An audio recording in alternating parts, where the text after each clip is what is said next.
এরা সবাই মিলে মালিকের দরবারে কলস নিয়ে গেছে। মালিকরে ডাকতে আছে, জমির মালিক আপনি বাইরে আসেন। জমির মালিক বাইরে আইসা কয়, কি রে, তোমাদেরকে আমার জমিন খনন করার জন্য দিয়েছি, পুকুর নির্মাণ করার জন্য, কিন্তু তোমরা আমার বাড়ির মধ্যে আসে এইভাবে ডাকাডাকি কেন করতেছ?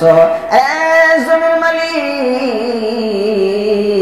তাকায় দেখেন না গো, আপনার জমিনের ভিতরে স্বর্ণের কলস পাওয়া গেছে, যেটার মূল্য কয়েক কোটি টাকা হবে। জমির মালিক, ইচ্ছা যদি করতাম তাহলে আপনার কলস আমরা নিয়ে যেতে পারতাম, কিন্তু আমানতের খেয়ানত করতে পারি না। এই কারণে আপনার জমির মধ্যে স্বর্ণের কলস পাওয়া গেছে, আপনার কাছে আমরা ফেরত দিতে আসছি। এই যে নেন আপনার স্বর্ণের কলস, আপনি নিয়ে যান।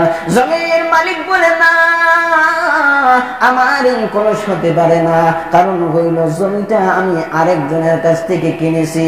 আমার বাবা ওই জমিনের মধ্যে স্বর্ণের কলস রাখে নাই, আমিও রাখি নাই, তাহলে আমার কিভাবে হইল? এই কলস যদি আমি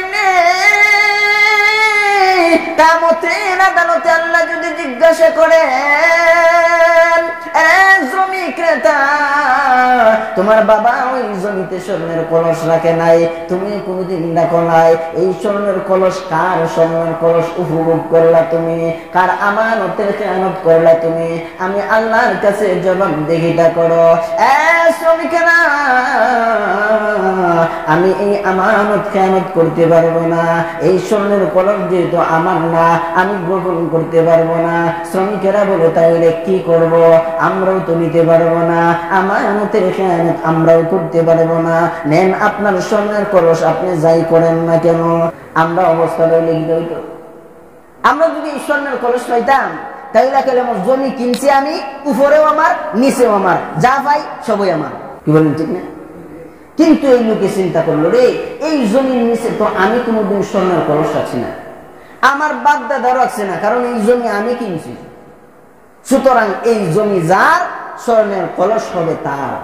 এখন যদি আমি যদি বুক করি স্বর্ণের কলস নিয়ে যাই গা, তাহলে তো কিয়ামতের দিন আল্লাহর আদালতে জবাব দিতে হইতো, কি হইব না? জবাব দেওয়া লাগবে না, জবাব দিতে হবে। এই ভয়ে এখন জমির মালিক স্বর্ণের কলস লইয়া, যেই বেচারার কাছ থেকে জমি কিনে রাখছিল, ক্রয় করছিল, এই বেচারার বাড়ি যে হাজির। জমির মালিক, আপনি ঘর থেকে বাইরে দেখুন, ঘর থেকে বাইরে হয়েছে, কি এত চিল্লাইতেছ কেন?